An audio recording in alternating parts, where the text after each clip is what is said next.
दोस्तों नमस्कार, आप सभी सदस्यों का स्वागत है बी ऑफिसर मेक ऑफिसर्स परिवार में। इंडियन ज्योग्राफी की अपनी क्लास चल रही है, क्लास नंबर 28 है साहब। और अपन इससे पहले मृदा वाला पूरा टॉपिक जो सॉइल का टॉपिक था, मिट्टी विट्टी वाला, उसको पूरा ख़त्म करके अब अपन आगे बढ़ रहे हैं साहब प्राकृतिक वनस्पति की तरफ, नेचुरल वेजिटेशन। मज़ा आएगा साहब, आपको पता चलेगा कौन से पेड़ हैं, कौन सी झाड़ियाँ वाड़ियाँ, सब आनंद के संग अपन पढ़ेंगे समझेंगे।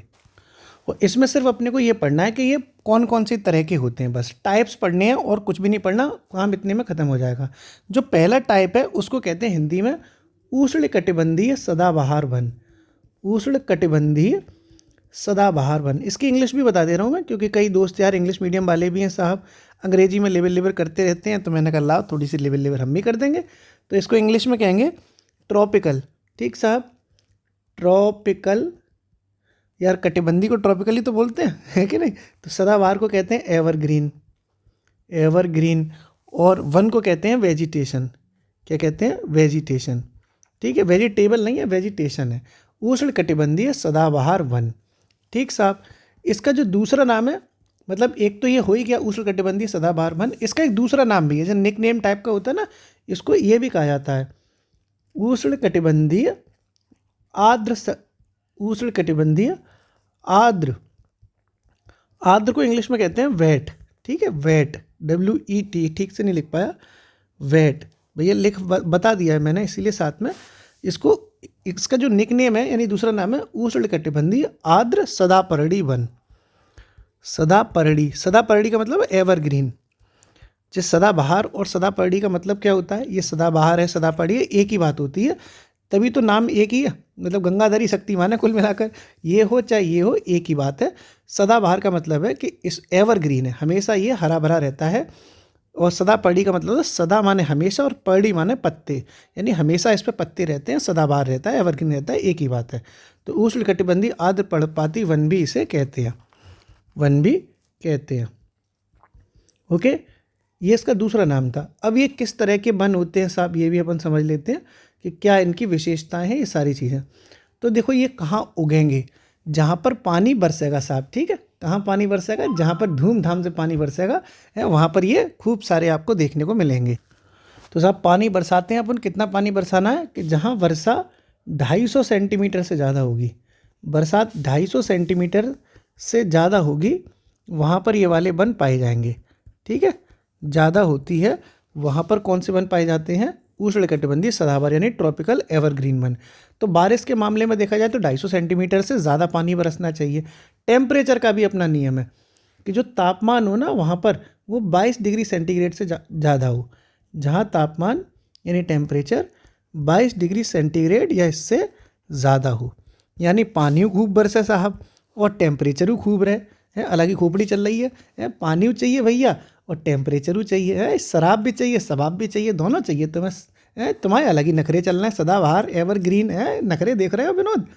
पानी भी चाहिए 250 सेंटीमीटर से ज़्यादा और टेम्परेचर भी चाहिए 22 डिग्री सेंटीग्रेड है, मतलब लड़की हो और सुंदर हो, है कि नहीं, है कि नहीं या तो कुल मिला के पानी भी चाहिए ज़्यादा 250 सेंटीमीटर से ज़्यादा और टेम्परेचर भी चाहिए भैया 22 डिग्री सेंटीग्रेड या इससे ज़्यादा। ओके, अब देखो इतनी सब डिमांड इनने करी दी तो इनकी क्या हो जाएगी, बढ़िया उत्पादकता यानी प्रोडक्टिविटी इनकी बहुत ज़्यादा होगी। ठीक है, तो शुद्ध प्राथमिक उत्पादकता जो होती है वो इनकी सबसे ज़्यादा होती है। शुद्ध प्राथमिक उत्पादकता, उत्पादकता का मतलब समझ रहे हो, ये जैसे ये जो वन है इनकी प्रोडक्टिविटी जो होगी वो सबसे ज़्यादा होगी। ठीक है, तो उसको प्रोडक्टिविटी मतलब उत्पादकता, शुद्ध मतलब नेट। ओके, तो ये इसको इंग्लिश में क्या बोलते हैं, कुछ चीज़ें मैं इंग्लिश में इसलिए बता देता हूँ क्योंकि इंग्लिश आपको जानना ज़रूरी है, कुछ चीज़ों की तो ज़रूरी है, क्योंकि आप हिंदी में नहीं समझ पाए मान लो तो गड़बड़ हो जाएगा ना। तो net primary productivity, net primary productivity.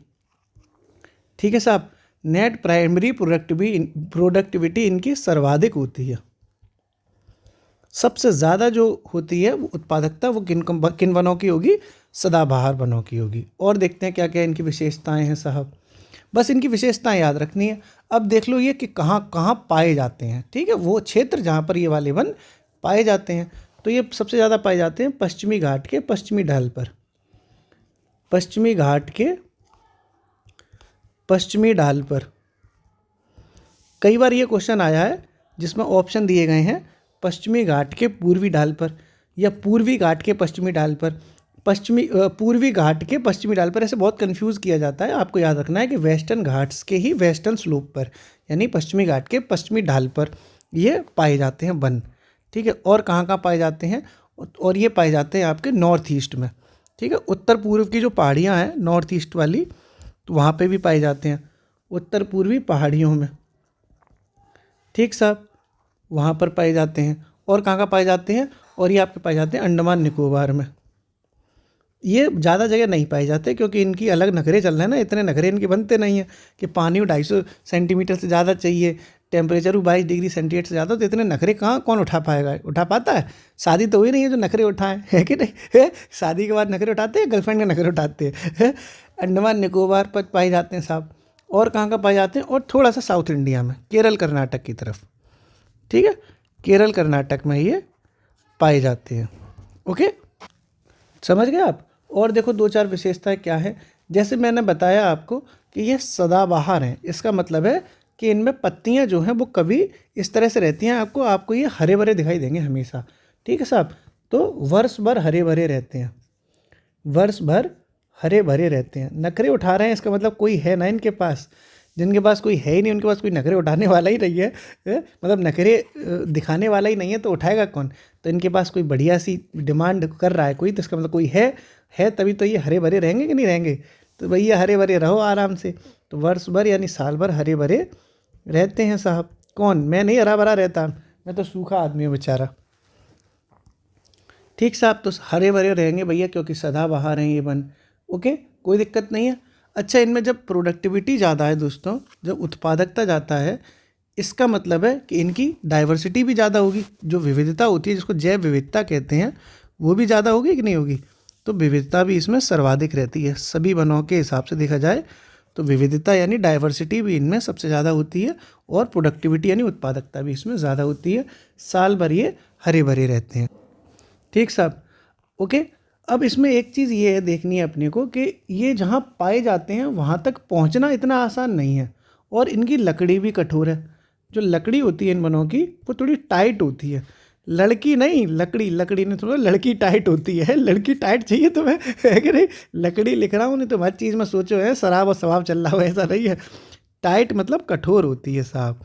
लड़कियां तो कठोर होती ही होंगी पता नहीं, लेकिन लकड़ी ज़रूर कठोर होती है इसकी। और जब कठोर लकड़ी होगी, इसका मतलब है कि ये फर्नीचर बनाने में ख़ास काम नहीं आ पाएगी, क्योंकि इतनी टाइट होगी कि काट ही नहीं पाएंगे हमें। जो कारपेंटर होता है, बढ़ई होता है, वो इस लकड़ी को काट नहीं पाएगा, और जब लकड़ी कटेगी नहीं तो फर्नीचर कैसे बनेगा, है कि ना? तो ये सारी चीज़ें हमें समझनी थी कि ये जो लकड़ी होती है वो कठोर होती है, इसलिए बहुत यूज़ नहीं कर पाते हम कॉमर्शियल तरीके से, कॉमर्शियल वे में हम इसका इस्तेमाल नहीं कर पाते।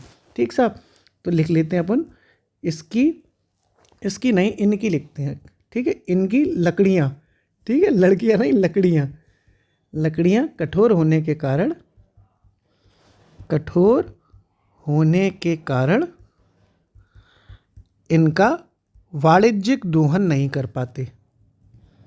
वाणिज्यिक दोहन ऐसे मतलब कर तो सकते हो, लेकिन आसान नहीं होता है, तो ऐसे लिख सकते हो वाणिज्यिक दोहन का महत्व कम है, ऐसे लिख लो। ठीक है, इनके वाणिज्यिक दोहन का महत्व कम है, ये ज़्यादा अच्छा हो गया। ठीक साहब, तो यहाँ इनका की जगह इनके कर देते हैं अपन, तो और ज़्यादा अच्छा सेंटेंस हो गया ये।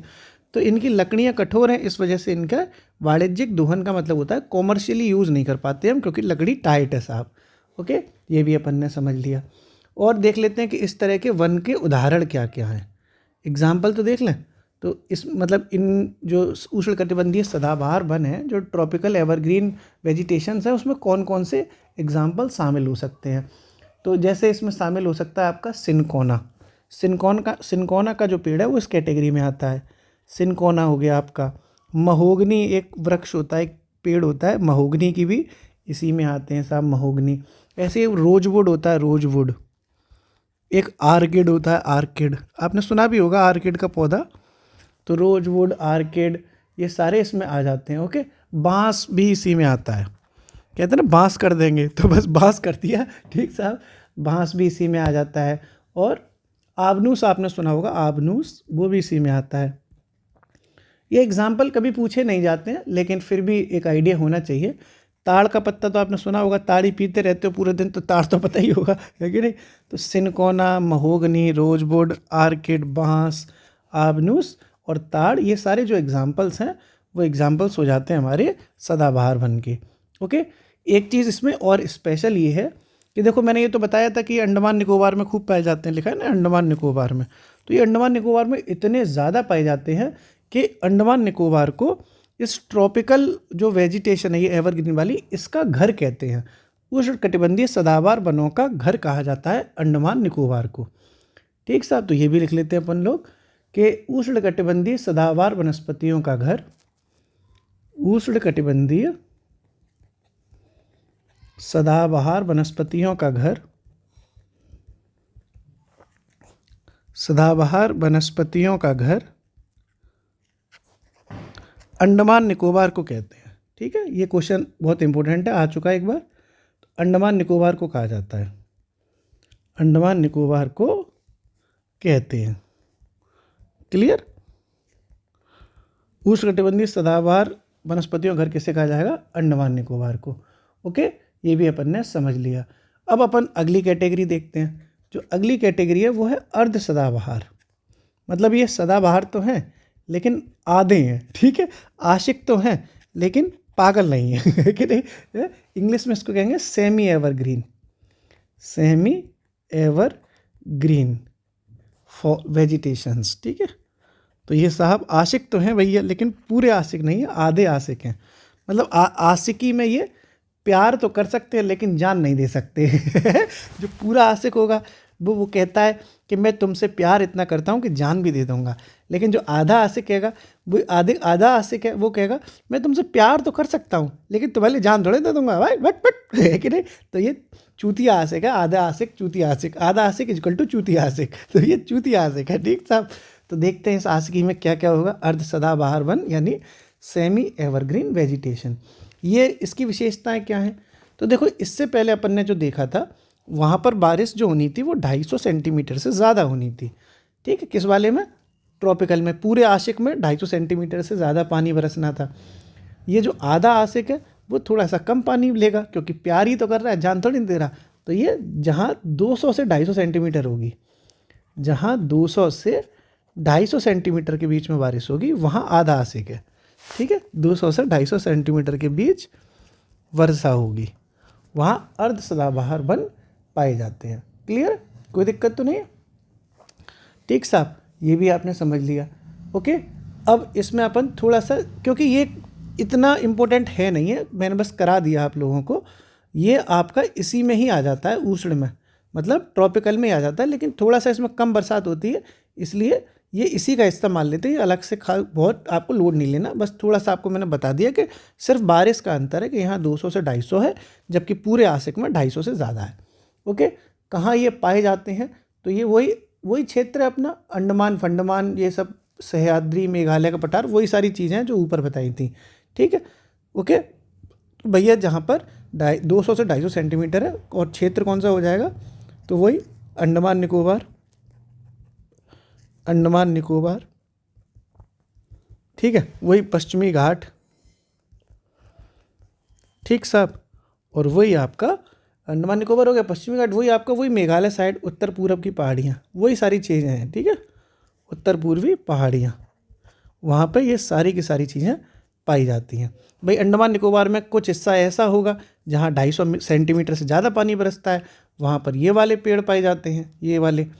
ठीक है, और जहाँ थोड़ा सा 200 से 250 सेंटीमीटर पानी है वहाँ ये वाले पेड़ हैं, तो कोई दिक्कत ही नहीं है इसमें। ओके, ये भी आपने समझ लिया। अगला जो है कैटेगरी वो सबसे इम्पोर्टेंट है, वही पूछी जाती है और वही सबसे ज़्यादा ज़रूरी है जानना आप लोगों को। उष्णकटिबंधीय आर्द्र पर्णपाती वन, आर्द्र पर्णपाती वन, ये सबसे ज़्यादा इम्पोर्टेंट है और यही सबसे ज़्यादा पूछी भी जाती है। इसको कहते हैं इंग्लिश में ट्रॉपिकल मोइस्ट, MOIST। ठीक है, मॉइस्चर होता है ना, मॉइस्चर, उससे बना ये आर्द्र। इसको वेट भी कहते हैं इंग्लिश में, वेट कह लो, मॉइस्ट कह लो, एक ही बात है। ठीक है, मॉइस्चर मतलब। ठीक है, फिर आगे है इसकी इंग्लिश है मोइस्ट के बाद है DECIDUOUS। अब हम जो बोल ही नहीं पाएंगे कि जो लिखा कहाँ है, अंग्रेजी तो हमारे काला अक्षर भैंस बराबर। क्या लिखा है, डिसीडियस जो भी लिखा है भैया हमने अंग्रेजी लिख दी ताकि तुम समझ पाओ। हम अंग्रेजी में बिल्कुल एकदम चूतिया आदमी है, ठीक है, बोला ही नहीं पाते हैं जैसे हमें अंग्रेजी में सिर्फ 4 अक्षर पता है, ABCD। इसके बाद क्या होता है EFGH, वो बस नाम के लिए याद कर लिया, बाकी घंटा में कुछ पता नहीं है, ठीक साहब ओके। तो ये अपन ने ट्रॉपिकल, मोइस्ट, डिसीडियस और आगे हो जाएगा वेजिटेशन। तो अंग्रेजी मीडियम वाले अपना समझ लें क्या कहते हैं इसको, ताकि उनकी खोपड़ी में आ जाएगा, अच्छा ये वाली बात चल रही है, हाँ वही वाली बात चल रही है। इसे मानसूनी वन भी कहा जाता है, कहीं कहीं इसका नाम मानसूनी वन भी दिया गया है, इसे ही मानसूनी वन भी कहते हैं, ठीक है, इसे मानसूनी वन भी कहते हैं। ये सबसे ज़्यादा इम्पोर्टेंट है जो पूछा गया है पेपर में। और इसके बारे में थोड़ा सा देखो क्या जानना है अपने को। अब ये कहाँ बरसेंगे भैया, तो देखो ये जो ऊपर वाला था वो 200 से 250 की लिमिट थी, अब यानी 200 तक से लेके 250 तक की, 250 से ऊपर वाले ये वाले थे। इसकी जो लिमिट है मानसूनी वन वाले की, इसकी है 100 से 200 सेंटीमीटर, ठीक है, 100 से 200 सेंटीमीटर।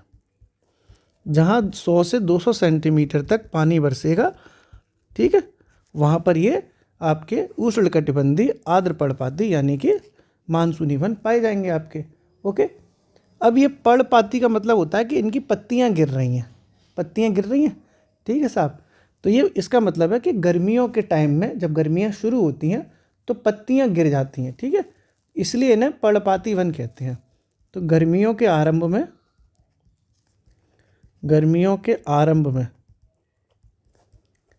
ये अपनी पत्तियाँ गिरा देते हैं,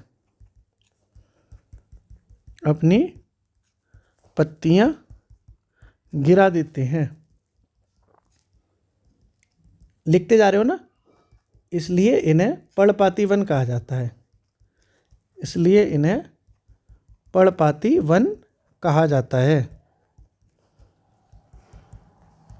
मैं साथ में आपके लिखता हूँ ताकि आप भी लिखते रहें, ठीक है साहब। क्लियर हो गया, कोई दिक्कत नहीं है ना, कोई प्रॉब्लम नहीं है। अब देखो मानसूनी वन तो के बारे में चीज़ें पूछी जाएँ तो या इसके बारे में चीज़ें पूछी जाएँ, एक ही बात है। ओके, अब ये जो वृक्ष है ये मानसूनी वन है, यानी यही वाली बात है, ये ऐसी जगह पाए जाते हैं जहाँ 100 से 200 सेंटीमीटर पानी बरस रहा है। इनकी जो लकड़ी है वो नॉर्मल होती है, मुलायम होती है और खूब आराम से इन लकड़ियों को काटा जा सकता है, इसलिए इनका जो कॉमर्शियल वैल्यू है, जो वाणिज्यिक महत्व है वो बहुत ज़्यादा है।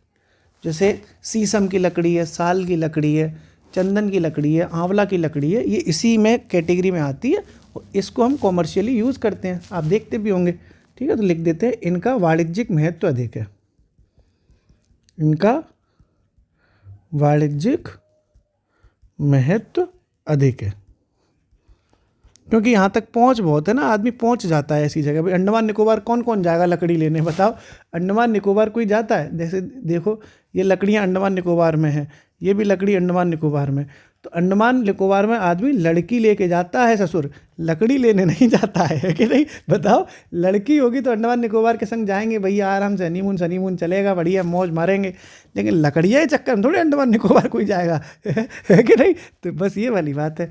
लेकिन जब ये जो मानसूनी वन है ये आपने अपने एरिया में मिल जाते हैं, आपको मध्य प्रदेश में मिल जाएंगे, राजस्थान में मिल सकते हैं थोड़े थोड़े, इधर मिल जाएंगे, उत्तर प्रदेश में, बिहार में।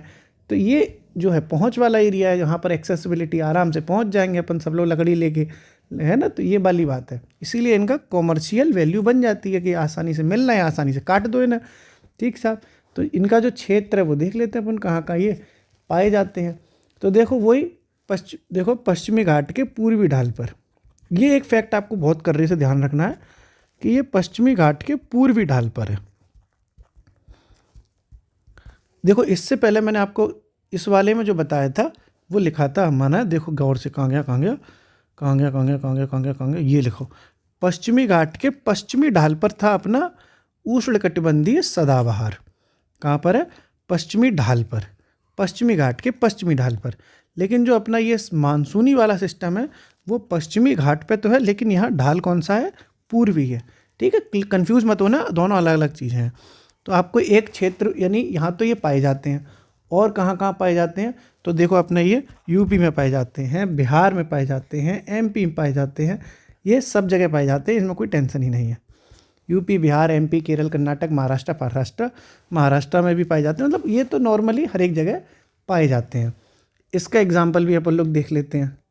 तो देखो जैसे शीशम की लकड़ी है, साल की लकड़ी है, ठीक है, और देखो कौन कौन सी लकड़ियाँ फेमस होती है, सागवान की लकड़ी फेमस होती है, चंदन की लकड़ी फेमस होती है, आंवले की लकड़ी फेमस होती है।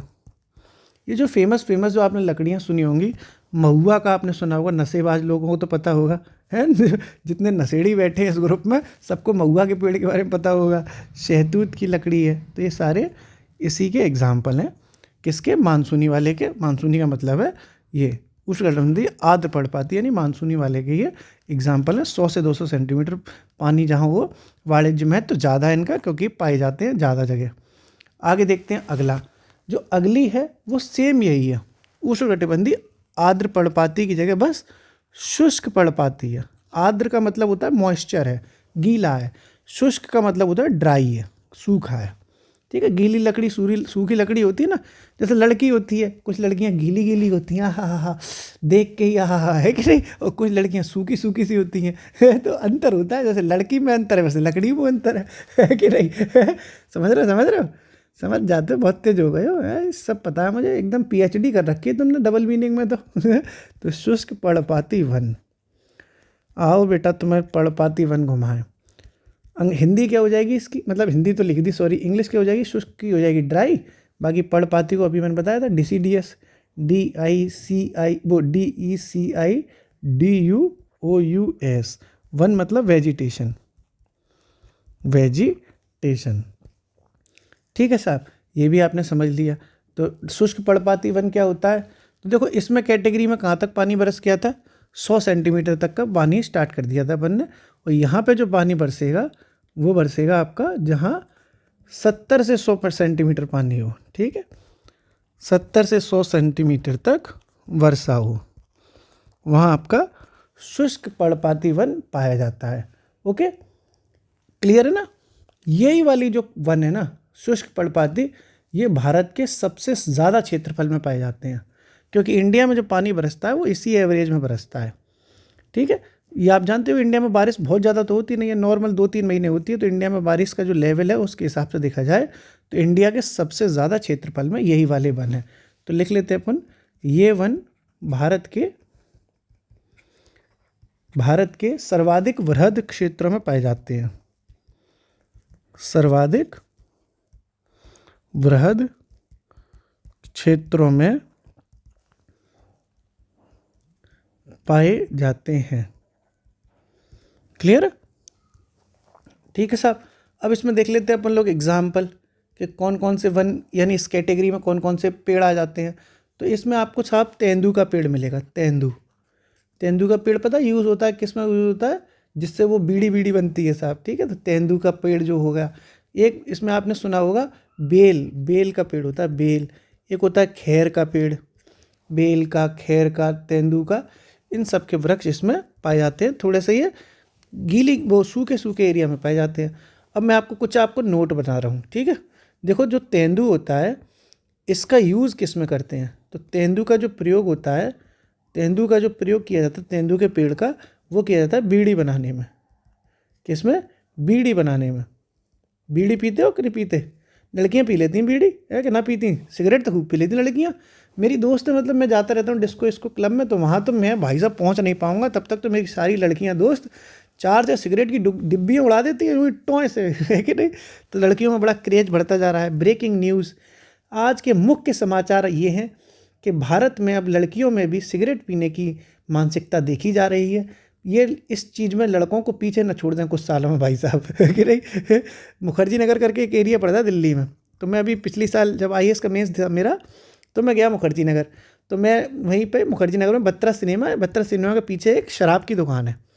तो मैं और मेरे दोस्त वो रात में 9 बजे टहल रहे थे, शराब की दुकान के सामने लाइन लगी हुई थी शराब खरीदने के लिए, और उस लाइन में लड़कों से ज़्यादा लड़कियां थीं, सच बात है ये।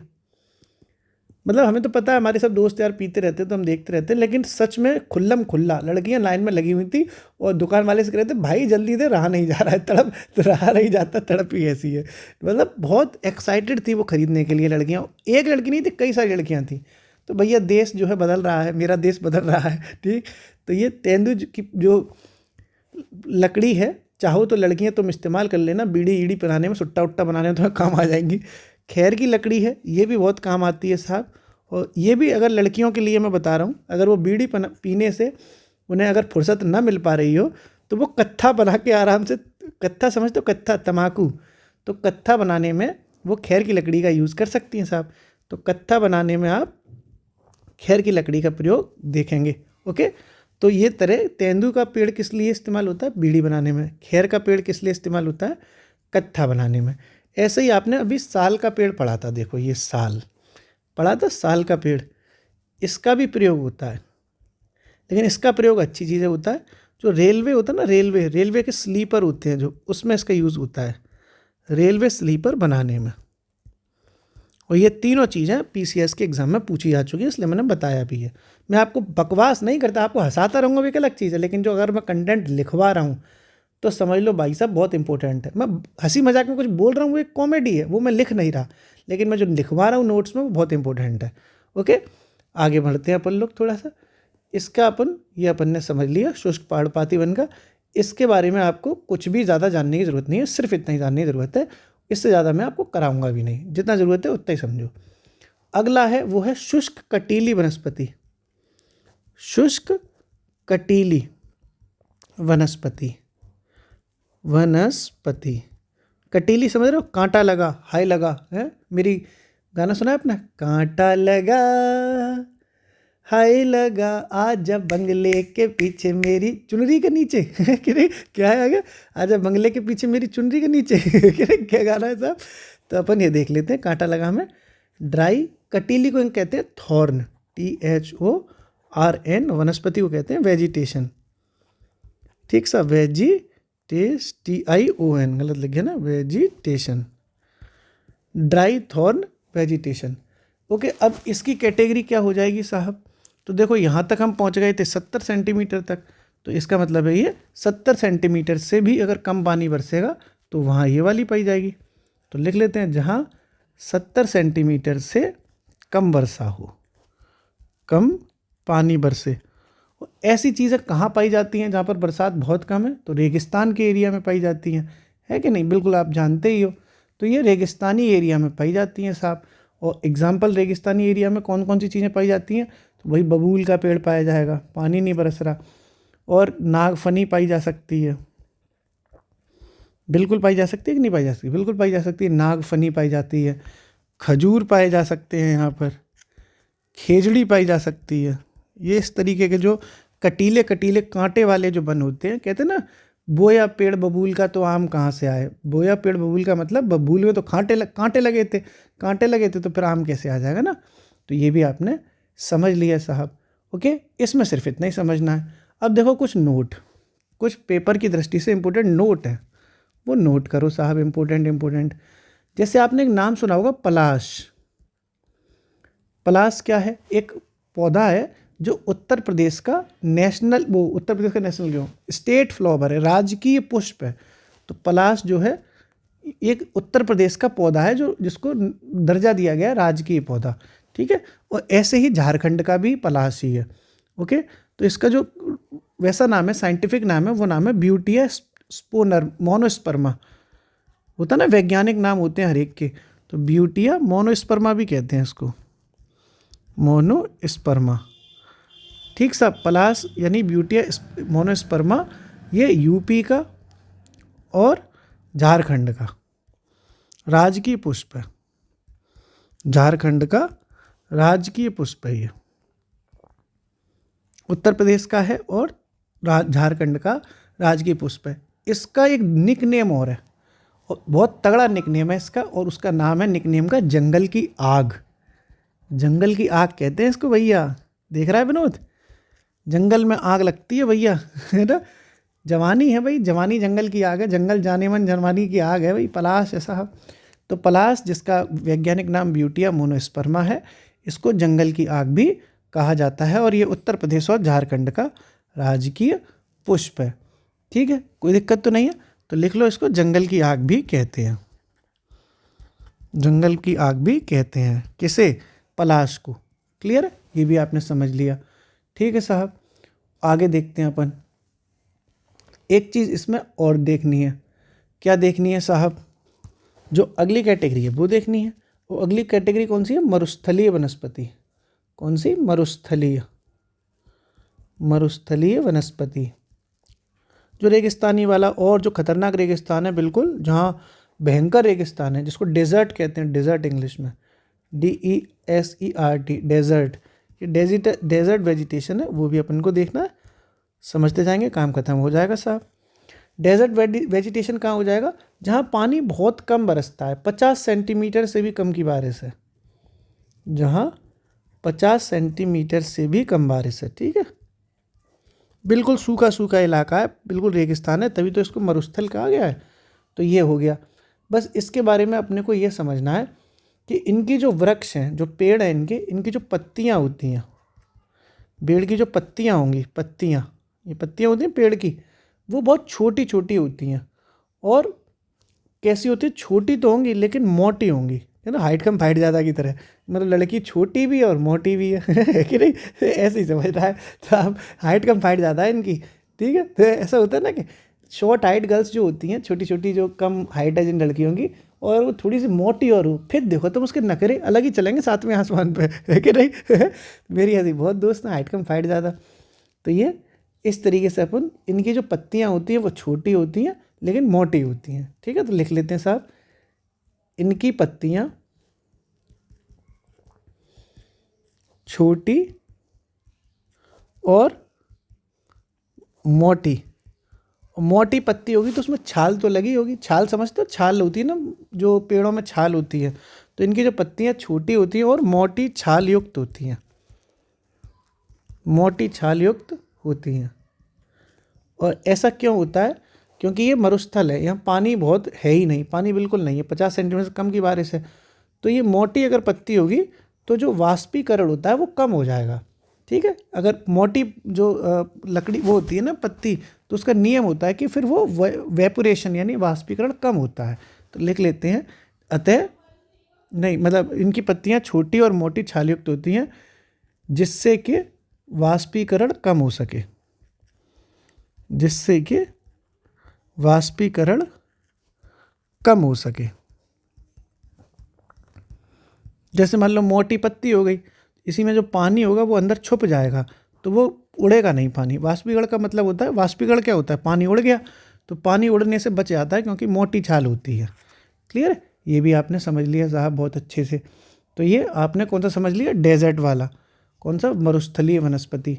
ओके, आगे बढ़ते हैं अपन लोग। इनके आपको और ज़्यादा डिटेल नहीं करनी, बस उतना ही करना जितना मैं बता रहा हूँ, कुछ भी लफड़े में पढ़ना ही नहीं है। अगला जो है वो है ज्वारीय, ज्वारीय वनस्पति। ज्वारीय को इंग्लिश में कहते हैं टाइडल, TIDAL, वेजिटेशन, वेजिटेशन। ठीक साहब, टाइडल मतलब ज्वारी, ज्वारी मतलब टाइडल, एक ही बात है। वही मैनग्रोव फैनग्रोव जो नहीं होते, मैनग्रोव सुने होंगे ना, वही एक ही चीज़ होती है, मैनग्रोव्स, यही बात होती है ज्वारी। तो ये कहाँ पाए जाते हैं साहब? तो जैसे मान लो ये समंदर है आपका, ये आपका समुद्र हो गया। ठीक है, समुद्र के किनारे आपने खूब सारे पेड़ वगैरह लगे देखे होंगे, तो बस वही, उसी को कहते हैं ज्वारीय वनस्पति। भाई ज्वार कहाँ आता है आप बताओ? टाइड कहाँ आता है? समुद्र में आता है कि नहीं आता? तो समुद्र के किनारे जो पेड़ पेड़ आपको लगे दिखेंगे, उसी को कहा जाता है ज्वारीय वनस्पति। ठीक है, तो लिख लेते हैं अपन लोग, ये भी आसानी से आराम से। लिखो भैया, समुद्र तट, लिखो समुद्र तट, समुद्र तट में पाई जाने वाली वनस्पति। समुद्र तट में नहीं, मतलब समुद्र तट के किनारे, ऐसे लिख लो। ये तट मतलब किनारे ही तो हो गया। ठीक है, तट माने किनारा होता है ना, तो समुद्र तट मतलब समुद्र के किनारे पाई जाने वाली वनस्पति, समुद्र तट में पाई जाने वाली।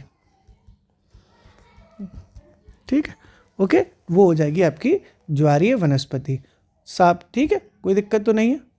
आगे देखो साहब, ये कहाँ कहाँ आप ये समुद्र में आपको देखने को मिलेंगे? तो ये बहुत सारी जगह है, जैसे सुंदरबन का डेल्टा है, अंडमान निकोबार का क्षेत्र है, कच्छ की खाड़ी है, वहाँ पर ही आपको खूब देखने को मिलेंगे। तो इसका क्षेत्र क्या हो जाता है साहब? तो ये भाई जहाँ जहाँ समुद्र है वहाँ आपको देखने को मिलेंगे। समुद्र कहाँ है? अंडमान निकोबार में है कि नहीं समुद्र? वहाँ पे खूब सारा समुद्र है। तो अंडमान निकोबार के किनारे आपको देखने को मिल जाएंगे।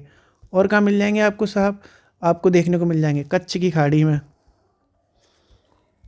और कहाँ देखने को मिल जाएंगे भैया? जहाँ जहाँ ब्रह्म जैसे डेल्टा क्षेत्र है वहाँ पे भी देखो ना, डेल्टा होता है नदी किनारे, तो वहाँ पे भी तो पानी खूब हो जाता है ना।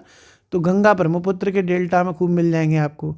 ठीक है, तो ऐसे आपको कई सारी जगह आपको ये बहुत मिल जाएंगे। जैसे सुंदरबन डेल्टा है, वहाँ खूब मिल जाएंगे आपको। सुंदरबन डेल्टा के पास खूब मिलेंगे आपको। कई सारे डेल्टा हैं हिंदुस्तान में, गंगा का डेल्टा, ब्रह्मपुत्र का, गोदावरी का, यमुना का, चंबल का, सबके डेल्टे ही डेल्टे हैं। तो ये वहाँ आपको मिल जाएंगे। जहाँ पानी ज़्यादा होगा वहाँ पर ये टाइडल वाली वेजिटेशंस मिल जाएंगी साहब। ठीक है,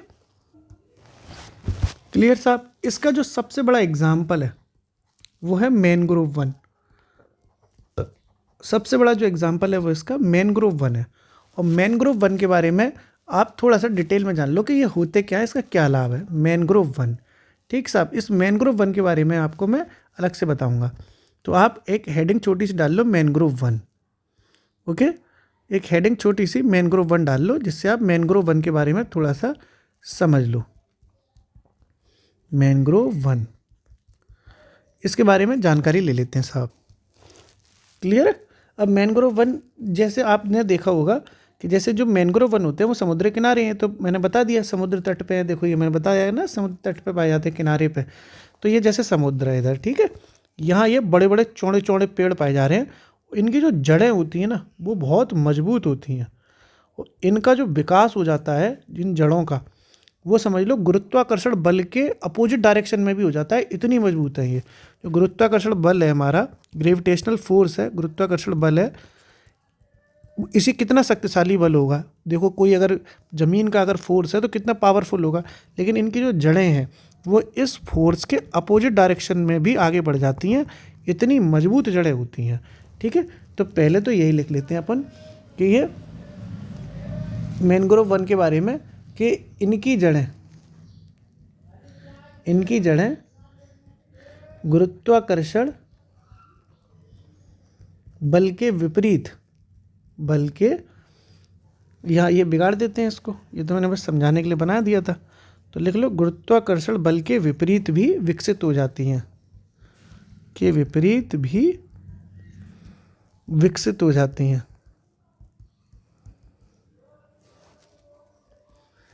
विकसित हो जाती हैं। क्लियर है? ओके, और देखो क्या क्या इसमें एक चीज़ इंपॉर्टेंट है। इसमें इंपॉर्टेंट ये है यार कि ये बहुत ज़्यादा डाइवर्सिटी वाला एरिया हो जाता है। डाइवर्सिटी मतलब जैव विविधता यहाँ बहुत ज़्यादा है, क्योंकि ये समुद्र के किनारे है। समुद्र के किनारे आपको खूब डाइवर्सिटी देखने को मिलती है। तो लिख लेते हैं जैव विविधता का उच्च क्षेत्र, यानी डाइवर्सिटी का हाई एरिया, मतलब हाई डाइवर्सिटी यहाँ पाई जाती है साहब। जैव विविधता का उच्च क्षेत्र है ये। उच्च क्षेत्र मतलब अच्छी खासी डाइवर्सिटी आपको देखने को मिलेगी जहाँ जहाँ मैनग्रोव्स पाई जाएंगे। ओके, और देखो ये हमें किस काम आते हैं हमारे। तो मैंने जैसा कि ये बताया कि इनकी जड़ें बहुत मजबूत होती हैं और ये समुद्र के किनारे पाए जाते हैं। तो जब सुनामी आती है ना, सुनामी, तो सुनामी लहर से ये बचा लेते हैं, काफ़ी हद तक बचा लेते हैं। मतलब इनकी जड़ें मजबूत हैं तो उखड़ते नहीं हैं। तो जैसे पानी आ रहा है बहुत तेज़ सुनामी में, तो पेड़ खड़ा है, तो पेड़ से पानी टकराएगा तो पानी की स्पीड स्लो हो जाएगी कि नहीं हो जाएगी? भाई पानी आया बहुत तेज़, पेड़ खड़ा था एकदम, तो पेड़ से पानी टकराया तो पानी की जो स्पीड है वो स्लो हो जाती है, इसलिए ये सुनामी से हमें बचा सकते हैं। ठीक है, तो यहाँ प्रयोग लिख लेते हैं अपन इनके। तो प्रयोग क्या हो जाएगा? सुनामी से बचाव, सुनामी से बचाव। और क्या क्या इसका प्रयोग हो जाएगा? तो ये जो किनारे हैं भाई, समुद्र के किनारे हैं, तो ये जो समुद्र के किनारे का जो कटाव है उसको रोक लेते हैं। ठीक है, तो तटीय कटाव को रोकने में, तटीय कटाव को रोकने में भी इनका प्रयोग हो जाता है। भाई इनका किनारा, समुद्र का किनारा कटेगा नहीं क्योंकि पेड़ लगे हुए हैं, तो तटीय कटाव को रोकने में भी इसका इस्तेमाल है। अब पेड़ हैं तो दवाई भी मिल जाती है, जड़ी बूटी मिल जाती हैं, तो औषधि में भी इनका इस्तेमाल हो जाता है, दवाई ववाई बनाने में भी इनका इस्तेमाल हो जाता है। और पेड़ है तो पक्षी भी रह लेते हैं यहाँ पे, तो पक्षियों के आवास में। पेड़ पे पक्षी रह लेते हैं ना भाई, चिड़िया उड़ मैना उड़ खेलते हो, तो ये है कि नहीं। तो पक्षी कहाँ रहेगा भाई, घोंसला कहाँ बनाएगा, पेड़ पे बनाएगा, तो ये भी तो पेड़ है ना। तो इस तरीके से ये आपने समझ लिया कि जो सुनामी से बचाव करने में, तटीय कटाव को रोकने में, औषधि यानी दवा ववा में, इन सब का मैंग्रोव वन का इस्तेमाल हो जाता है। इनके निक नेम भी हैं, अन्य नाम भी है इसके, निक नेम है ना। तो निक नेम होता है कि साहब इसको और क्या क्या कहते हैं, वो भी बहुत जानना ज़रूरी है, कई बार आ चुका है। इसी मैंग्रोव वन को, किसको, ये जो मैंग्रोव वन है ना, इसी को दूसरे दूसरे नामों से भी जाना जाता है। जैसे कच्छ वनस्पति भी इसे ही कहते हैं। कच्छ वनस्पति और मैंग्रोव वन एक ही बात है। इन्हीं को हम अनूप वन भी कहते हैं। क्या कहते हैं, अनूप वन। इन्हीं को हम वेलांचली वन भी कहते हैं। वेलांचली वन भी इसी को कहा जाता है। ओके, और मैंग्रोव वन तो इसको कहते ही हैं, मैंग्रोव तो इनका रियल नेम है ही। इस तरीके से हमने मैंग्रोव वन भी समझ लिए। अब बस आपको 2 नोट आपको और याद रखने हैं। एक नोट ये है कि भारत में मूंगा चट्टानें कहाँ कहाँ पाई जाती हैं। भारत में मूंगा चट्टान, कोरल वाली चट्टानें जो नहीं होती, कोरल लीप्स कहते हैं इसको, तो मूंगा चट्टान के भारत में स्थल कहाँ कहाँ है। 4 जगह ऐसी हैं इंडिया में जहाँ पर सिर्फ पाई जाती हैं मूंगा चट्टानें, बाकी कहीं नहीं पाई जाती। एक पाई जाती है कच्छ की खाड़ी में। कहाँ पाई जाती है, कच्छ की खाड़ी में। एक आपकी पाई जाती है मन्नार की खाड़ी में, मन्नार की खाड़ी में। एक आपकी पाई जाती है अंडमान निकोबार में, अंडमान निकोबार में। और एक आपकी पाई जाती है लक्षद्वीप में। ये 4 जगह ऐसी हैं जहाँ पर आप ये इन मूंगा चट्टानों को देख पाएंगे, बाकी हिंदुस्तान में आप कहीं नहीं मिलेंगी आपको। कौन कौन सी, कच्छ की खाड़ी, मन्नार की खाड़ी, अंडमान निकोबार और लक्षद्वीप। इन 4 जगह ही आपको ये देखने को मिलेंगी बस। ओके, कौन सी, मूंगा चट्टान। एक नोट तो ये था। एक नोट और है जो आपको पता होगा, बहुत ईजिली आपको नोट ये वाला पता होगा, 100% पता होगा। आपने एक वृक्ष का नाम सुना होगा, यूकेलिप्टस। यूकेलिप्टस, यूकेलिप्टस एक पेड़ है एक। इसी पेड़ को ना, ये पेड़ इतना बेकार पेड़ है कि जहाँ भी इस पेड़ को लगाओगे वहाँ का आसपास का पानी सब ये सोख लेता है, सारे पानी को ख़राब कर देता है। ये इतना बेकार पेड़ है, कौन सा, यूकेलिप्टस। तो इसीलिए सारा पानी वहाँ आसपास का ख़त्म हो जाता है। तो इसी यूकेलिप्टस वृक्ष को इस बेकार पने के कारण इकोलॉजिकल टेररिस्ट कहते हैं। ठीक है, इकोलॉजिकल टेररिस्ट यानी पारिस्थितिकी आतंकवादी। क्या कहते हैं, पारिस्थितिकी आतंकवादी, पारिस्थितिकी आतंकवादी भी कहा जाता है, भी कहा जाता है। किसको, यूकेलिप्टस को क्या कहा जाता है, पारिस्थितिकी आतंकवादी। ओके, इस तरीके से अपना ये मेजर पूरा टॉपिक एक ही क्लास में मैंने करा दिया, क्योंकि 2 क्लास कराने की ज़रूरत ही नहीं समझी मैंने, एक ही दिन में एक ही क्लास में उड़ा दिया। अब आप कमेंट बॉक्स में आंसर दो। मैं इस वक्त दोस्तों होटल के एक कमरे में बैठा हुआ हूँ, घूमने आया हूँ मैं। 1 घंटे का मेरे को टाइम दिया फैमिली ने कि वो लोग थोड़ा शॉपिंग करने जा रहे हैं, तो मैं 1 घंटे में वीडियो बनानी है, तो मैंने ये बना दी। आप लोग इसको आराम से कर लो। मैं रिवाइज़ कराऊंगा तो देखो दोस्तों, अभी बीच में कोई आ गया तो वीडियो अधूरी रह जाएगी, क्योंकि होटल में है ना, अभी बड़ी मुश्किल से मुझे डर लग रहा है कोई आना जाए। तो वैसे मैं रिवीजन कराता हूँ हर वीडियो का, लेकिन इसका आप थोड़ा सा कर लेना। मैं होटल में हूँ, घूमने आया हूँ मैं अपनी फैमिली के साथ। ठीक है, कमेंट बॉक्स में आप आंसर बताओ। मैं ऑप्शन भी दूंगा इस क्वेश्चन के, आपको बताना है कमेंट बॉक्स में। हरी खाद वाली फसलों में, हरी खाद वाली फसलों में किस में, फसलों में से, हरी खाद वाली फसलों में से किस में नाइट्रोजन की मात्रा सर्वाधिक है, नाइट्रोजन की मात्रा सर्वाधिक है, ये आपको बताना है। ऑप्शन दे रहा हूँ मैं भी, ठीक है। ये मैंने बहुत अच्छा क्वेश्चन तैयार किया था। ए ऑप्शन है इसका ढेंचा, ढेंचा। बी ऑप्शन है इसका शनई, ठीक साहब। सी ऑप्शन है इसका लोबिया, लोबिया। और डी ऑप्शन है इसका ग्वार। ये आपको बताना, ग्वार है ये, ठीक है। इसका आप आंसर दीजिए। उम्मीद है पूरी चीज़ें आपके समझ में आ गई होंगी। हंसते रहिए, पढ़ते रहिए, मुस्कुराते रहिए। शुक्रिया।